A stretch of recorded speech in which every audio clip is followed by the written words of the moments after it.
আবারও খুব সুন্দর একটা ফ্লাওয়ার আর্টের টিউটোরিয়াল নিয়ে চলে এলাম তোমাদের জন্য। হ্যালো বন্ধুরা, তোমরা সবাই কেমন আছো? আশা করি তোমরা বেশ ভালোই আছো। আমিও বেশ ভালো আছি। আজকে আবার একটা ফ্লাওয়ার আর্টের টিউটোরিয়াল নিয়ে চলে এলাম তোমাদের জন্য। দেখো, এই ধরনের কাজগুলো তোমরা যে কোনো জিনিসে করতে পারো। শাড়িতেও করতে পারো, বেবি ফ্রকে করতে পারো, বা পিন হোল্ডারেও করতে পারো।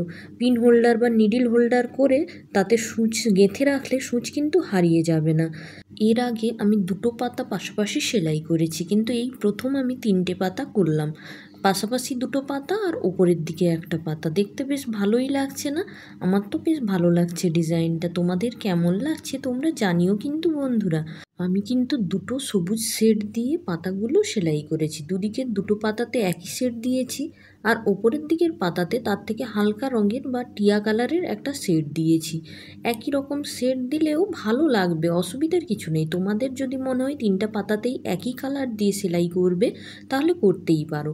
আমি মনে হলো যে একটু অন্যরকম করি, তাই দুটো পাতাতে একই কালার দিলাম, আর ওপরের পাতাতে একটু হালকা টিয়া কালারের সুতোটা দিয়ে সেলাই করে নিলাম।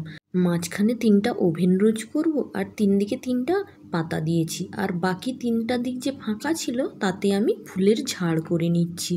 কিছু ফুলের ঝাড় করে তাতে যদি ছোট ছোট ফ্রেঞ্চ নট দেই, তাহলে কিন্তু দেখতে খুব সুন্দর লাগে। যেইটা আমি ভিডিওতে প্রথমেই দেখিয়েছি, খুব সুন্দর লাগছে না? তাই জন্য কি করতে হবে, আগে কিন্তু ডালপালাগুলো সেলাই করে নিতে হবে। আর ডালপালাগুলো সেলাই করার জন্য আমি স্টিম স্টিচ ব্যবহার করেছি, কারণ এই স্টিচটা দিয়ে ডাল তৈরি করতে আমার খুব ভালো লাগে। আর এইটা দিয়ে ডাল তৈরি করলে ডালটা দেখতেও বেশ ভালো হয়। তাই আমি প্রত্যেকবার এই ডাল সেলাই করলে এই স্টিম স্টিচটা দিয়েই ডালটা সেলাই করি। দেখো, তোমাদের সাথে কথা বলতে বলতে আমার কিন্তু ডালটা প্রায় সেলাই করা হয়ে গেছে। মেন ডালগুলো সেলাই করা হয়ে গেলে আমি ছোট ছোট ডালগুলো সেলাই করে নিচ্ছি। আর দেখো, বলতে বলতে আমার সেলাইটাও প্রায় শেষ হয়ে গেল। এরপরে কিন্তু আমি মেন যে ওভেন রোজ, এটা করতে চলে আসবো। আর ওভেন রোজ করার জন্য আমি কিন্তু প্রথমেই একটা সার্কেল করে নিয়েছি, আর সার্কেলটাকে 5 ভাগে ভাগ করে নিয়েছিলাম। ওই 5 ভাগে ভাগ করে যেখানে নিয়েছিলাম সেইখানে আমি আগে সুতো দিয়ে সেলাই করে নিচ্ছি। তোমরা দেখলেই বুঝতে পারবে সহজে, কেননা আমি আগে থেকেই পেন দিয়ে 5 ভাগে ভাগ করে নিয়েছিলাম একটা সার্কেলকে। এরপরে ওই দাগে দাগেই আমি প্রথমে সেলাই করে নিচ্ছি। তারপরে যে কোনো একটা পার্টে সূচ তুলেই একটা সুতোর উপর দিয়ে, আবার একটা সুতোর নিচ দিয়ে, আবার একটা সুতোর উপর দিয়ে, আবার একটা সুতোর নিচ দিয়ে, এইভাবে করে ঘোরাতে থাকবো। ততক্ষণ ঘোরাতে থাকবো যতক্ষণ না সার্কেলটা আমাদের কমপ্লিট হয়। এইটা একটু টাইম টেকিং, কেননা অনেকক্ষণ ধরে ঘোরাতে হবে, তবেই সার্কেলটা ভর্তি হবে।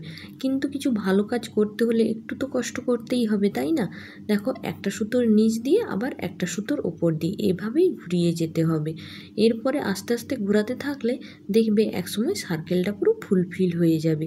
এখানে কিন্তু আমি 3টা ফুলের জন্য 3টা আলাদা আলাদা কালার চুজ করেছি। একটা ফুলে কিন্তু আমি গোলাপি কালার দিয়ে এখন কাজটা করছি, তোমরা দেখতে পাচ্ছ। আর একটা ফুলে হলুদ কালার, আর একটা ফুলে আমি কমলা কালার দেব। এটা আমি প্রথম থেকে ভেবেই রেখেছিলাম, আর সেই ভেবেই আমি কাজ করা শুরু করে দিয়েছি। দেখো, আমার প্রায় সার্কেলটা কমপ্লিট হয়ে গেছে। আর একবার সার্কেল কমপ্লিট হয়ে গেলে আমি ভাবলাম ফুলটাকে আর একটু ভালো দেখতে লাগার জন্য আমি ফুলের চারপাশটা দিয়ে কি করলাম বলো তো, ফুলের চারপাশটা দিয়ে আমি স্টিম স্টিচ করলাম। ফুলটা সেলাই করার পর যদি এইভাবে একটু স্টিম স্টিচ করে দেওয়া যায় ফুলটার চারপাশে, তাহলে ফুলটা কিন্তু আরও একটু বেশি সুন্দর দেখায়। ফুলের সৌন্দর্যটা যেন আরও একটু বেশি বেড়ে যায়। এইভাবে আমি পুরো ফুলটার চারপাশে এক এক করে স্টিম স্টিচ দিয়ে দিচ্ছি। এর আগেও আমি তোমাদের সাথে ওভেন রোজের টিউটোরিয়াল শেয়ার করেছিলাম, তবে তখন মাঝখানে আমি পোলেন বা যে ফুলের রেণু থাকে ওটা দিয়েছিলাম। আজকে কিন্তু মাঝখানে কোনো ফুলের রেণু দেইনি, এমনি সার্কেলকে 5 ভাগে ভাগ করে নিয়ে আমি কিন্তু ফুলটা তৈরি করেছি। দেখো, ফুলটা তৈরি করা শেষ হয়ে গেলে আমি যে ঝাড়গুলো তৈরি করেছিলাম, ওই ঝাড়ের প্রত্যেকটা যে ছোট ছোট ডাল আছে, ওই ডালের গায়ে আমি ছোট ছোট ফ্রেঞ্চ নট দিয়ে ফ্লাওয়ারগুলো করে নিচ্ছি। দেখো, ফ্রেঞ্চ নট করতে আমার বেশ ভালোই লাগে। আর ফ্রেঞ্চ নট করে ছোট ছোট ফ্লাওয়ার করলে ফ্লাওয়ারগুলো খুব তাড়াতাড়ি হয়েও যায়, আর একটা যেন আলাদা সৌন্দর্য প্রকাশ পায়। হ্যাঁ, ফ্রেঞ্চ নট যদি খুব ভালো করে করা যায় তাহলে দেখতে এতটা সুন্দর লাগে আমি তোমাদের কি বলবো।